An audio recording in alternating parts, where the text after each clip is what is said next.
pobres nunca foram problemas. O pobre sempre será a solução quando você coloca o pobre dentro do orçamento do país. Mas se você esquece o pobre e você coloca todos os outros no orçamento, nunca vai sobrar dinheiro para cuidar das pessoas mais miseráveis. Porque elas não têm sindicato, elas não têm partido, elas não fazem passeata, não fazem movimento e moram longe da sede do governo, moram muitas vezes na periferia. Então essa gente sempre estará abandonada. E a desigualdade só tem aumentado. Faz pelo menos 20 anos que eu ouço a FAO falar que nós temos 900 milhões de seres humanos que vão dormir todo dia com fome.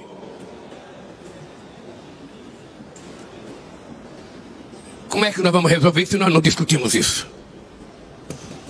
E nós vamos fazer, no dia 12 de agosto, um grande encontro no estado do Pará, com todos os presidentes da América do Sul, que compõem toda a região da Amazônia, para que a gente possa formar uma proposta para levar para a COP28 nos Emirados Árabes. Certamente nós vamos querer conversar com o Sudão, com o Congo, certamente nós vamos conversar com a Indonésia, porque nós queremos compartilhar uma proposta única entre os países que ainda mantêm grandes florestas em pé. Nós queremos fazer disso um patrimônio, não apenas de preservação ambiental, mas um patrimônio econômico para ajudar os povos que moram na floresta. Nessa floresta brasileira nós temos 400 povos indígenas. E desses 400 povos indígenas, nós temos 300 idiomas. E nessa mesma região, nós enfrentamos muitas adversidades. Nós enfrentamos o garimpo, nós enfrentamos o crime organizado, e nós enfrentamos muitas vezes pessoas de má fé que querem tentar fazer com que nessa floresta se plante soja, se plante milho, se crie gado, quando na verdade não é necessário fazer isso. Os empresários responsáveis sabem que é errado e sabem que isso vai causar um problema muito sério aos produtos que eles têm que vender para outros países. Essa é a primeira coisa que eu queria dizer para vocês. O Brasil é um país que tem uma matriz energética possivelmente da mais limpa do mundo. No campo do setor de energia elétrica, 87% da energia brasileira é renovável contra 27% do restante do mundo.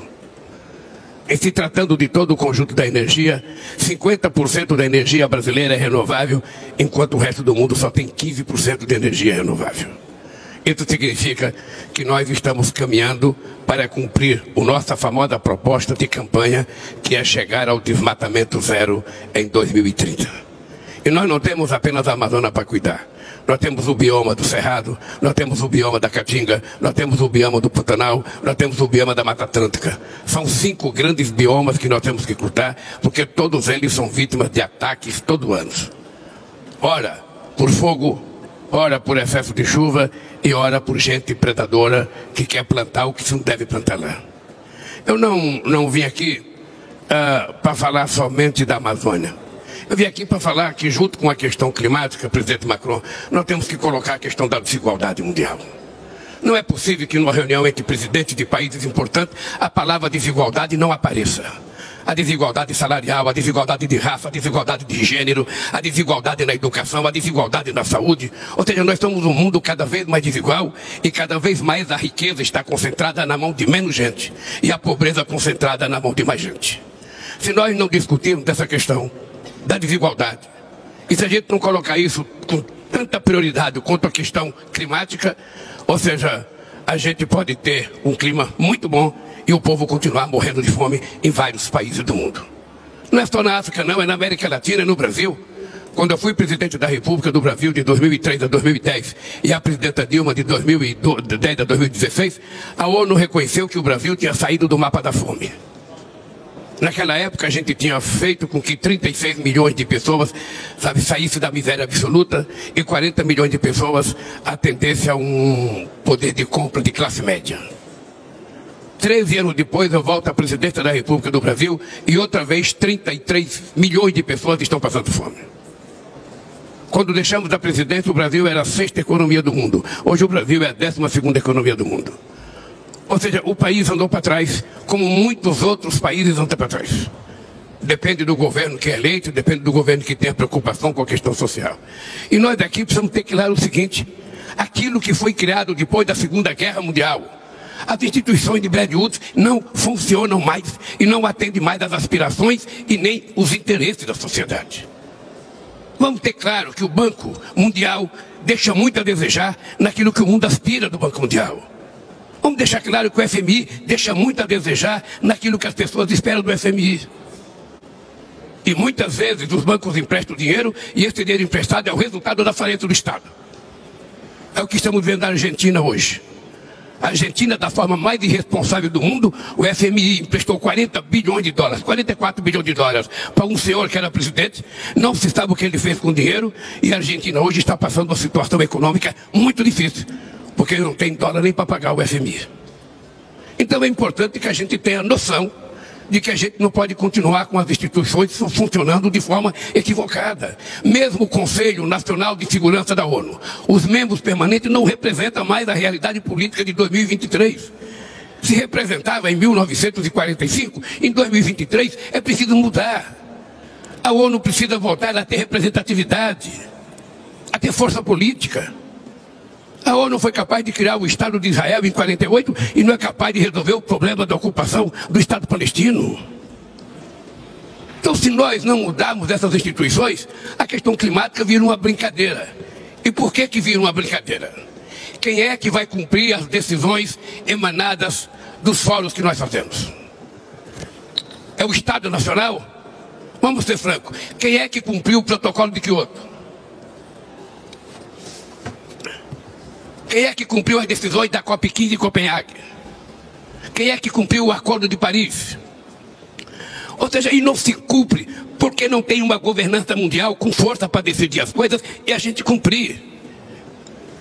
Se cada um de nós sair de uma COP e voltar para aprovar as coisas dentro do nosso Estado Nacional, nós não iremos aprovar. Então é preciso ter clareza que se a gente não mudar as instituições, o mundo vai continuar o mesmo. Quem é rico vai continuar rico, quem é pobre vai continuar pobre. É assim. E eu falo isso com pesar, porque eu tenho uma experiência riquíssima de como é fácil a gente governar para os pobres. Como é que nós vamos resolver esse problema da desigualdade se a gente não discuta a desigualdade? Eu sou daqueles, mas com que aprendi, que muitas vezes a classe política do mundo só valoriza o pobre em época de eleição. Em época de eleição, o pobre é o patrimônio mais importante de um país. Depois das eleições, o pobre é esquecido e a vida segue. Então é importante, e eu quero te dar os parabéns por esse encontro aqui. Eu, por exemplo, conheci um plano feito pela União Africana chamado FIDA. Era um plano que previa investimento de 360 bilhões de dólares para investimento em infraestrutura em todo o continente africano. Se o mundo desenvolvido resolvesse financiar empresas para construir a necessidade de infraestrutura daquele plano, a África já teria dado um salto de qualidade na infraestrutura. Ontem nós ouvimos o presidente do Congo falar do Rio Congo. Pelo que eu sei, o Rio Congo daria para fazer pelo menos 3 Itaipu, que é a maior hidrelétrica do Brasil. Mas não tem nenhuma, porque não tem dinheiro e porque não tem financiamento. E nós precisamos parar, de a nível internacional, de fazer proselitismo com recurso. Ah, eu vou ajudar essa coisinha aqui, eu vou ajudar essa coisinha ali, quando na verdade nós precisamos dar um salto de qualidade. É de fazer investimento em coisas estruturantes que mudam a vida dos países. É para isso que eu estou otimista com a criação do Banco dos BRICS. É para isso que eu estou otimista com a possibilidade de criar o Banco do Sul. É para isso que eu estou otimista da gente discutir moeda de comércio. Por que se acabou com a Organização Mundial do Comércio? Vamos ver se todo mundo aqui se lembra como é que acabou a Organização Mundial do Comércio. Tinha eleição nos Estados Unidos em 2009. E por isso o presidente Bush se afastou da Organização Mundial do Comércio e o acordo que estava quase para ser feito não foi feito e nunca mais os Estados Unidos voltou à Organização Mundial do Comércio. Eu imaginei que o Obama iria votar assim, que tomasse posse e não votou. E a Organização Mundial do Comércio hoje faz muito pouco. E é por isso que nós temos a volta do protecionismo. Quem é que não lembra a discussão do G20 em Londres, quando a gente discutia para evitar o protecionismo, quando a gente discutia que os países ricos teriam que fazer investimento nos países de desenvolvimento e nos países pobres?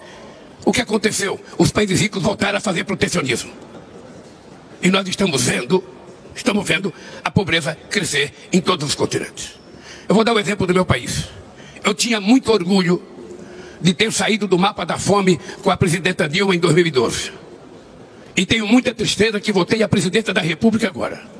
O meu país estava pior do ponto de vista democrático, porque tinha um fascista governando o país. Estava pior do ponto de vista educacional, porque não tinha dinheiro investido nas universidades. Estava pior do ponto de vista social, porque não tinha política social. Estava pior do ponto de vista econômico. E nós agora temos que fazer tudo o que já tínhamos feito. Tudo que nós fizemos entre 2003 e 2016, nós vamos ter que refazer tudo para o país voltar a crescer. A única coisa que eu quero dizer para vocês nessa reunião é que a questão climática não é uma coisa secundária. E por isso o Brasil vai levar a cabo o controle do desmatamento. Por isso nós vamos colocar isso como uma questão de honra de até 2030 a gente acabar, sabe, com o desmatamento na Amazônia. O Brasil tem 30 milhões de hectares de terras degradadas, não precisa cortar uma árvore para plantar um pé de soja, um pé de milho ou criar um gado. É só recuperar as terras degradadas. E aí nós precisamos tratar dos acordos internacionais, dos acordos comerciais. Os acordos comerciais têm que ser mais justos. Eu estou doido para fazer um acordo com a União Europeia. Mas não é possível. A carta adicional que foi feita pela União Europeia não permite que se faça um acordo. É preciso, nós vamos fazer a resposta. E vamos mandar a resposta, mas é preciso que a gente comece a discutir. Não é possível que nós temos uma parceria estratégica e haja uma carta adicional fazendo ameaça a um parceiro estratégico. Como é que a gente vai resolver isso?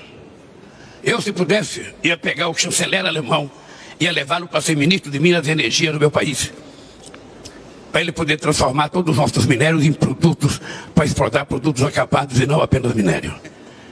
Foi a melhor coisa que eu vi aqui ontem no jantar e hoje aqui nessa reunião. Porque é verdade.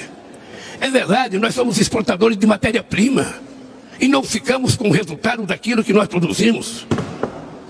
Em muitos lugares do mundo, as empresas que retiram o minério sequer reflorestam a floresta. Deixam um buraco e vão embora. Então, eu quero dizer para vocês que eu votei depois de 3 anos da presidência da República. Todo mundo sabe que eu tenho 77 anos de idade. Mas a minha vontade de fazer as coisas é como se eu tivesse 30 anos de idade. E vou entregar, meu caro Olavo Schultz, vou entregar. Em 2030, vou convidar vocês para ir na Amazônia, sabe, com desmatamento zero. E outra vez, vamos acabar com a fome. A Dilma sabe o que nós fizemos para acabar com a fome. Ela agora é presidenta do Banco dos BRICS, ela agora pode preparar lá a caneta para assinar os empréstimos para o Brasil e para outros países mais pobres, porque nós vamos fazer a diferença. E tem gente que se assusta quando eu falo que é preciso criar novas moedas para a gente fazer comércio.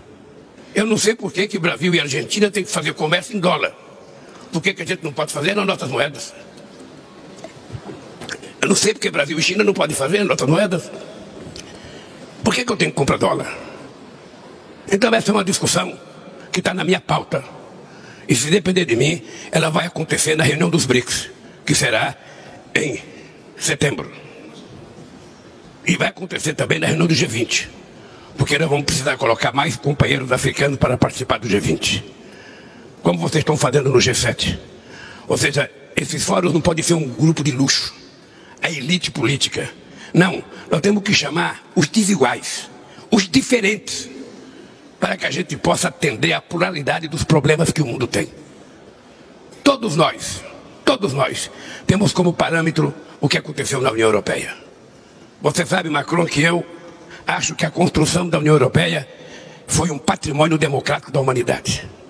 Depois de 2 guerras mundiais, vocês conseguiram construir a União Europeia, conseguirem fazer um parlamento, conseguirem viver com divergência, mas discutindo as coisas democraticamente, é uma coisa que eu quero para a América do Sul. É uma coisa que eu acho que nós precisamos. A União Africana, ela está muito mais organizada do que nós na América Latina. Muito mais organizada. E nós queremos criar novos blocos para negociar com a União Europeia. E aí, me desculpe, Banco Mundial, FMI, nós precisamos rever o funcionamento.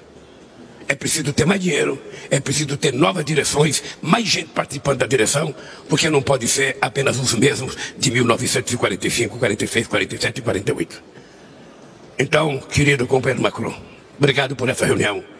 E se prepare, que eu estou com mais vontade de brigar nesses próximos 3 anos que eu vou presidir o Brasil.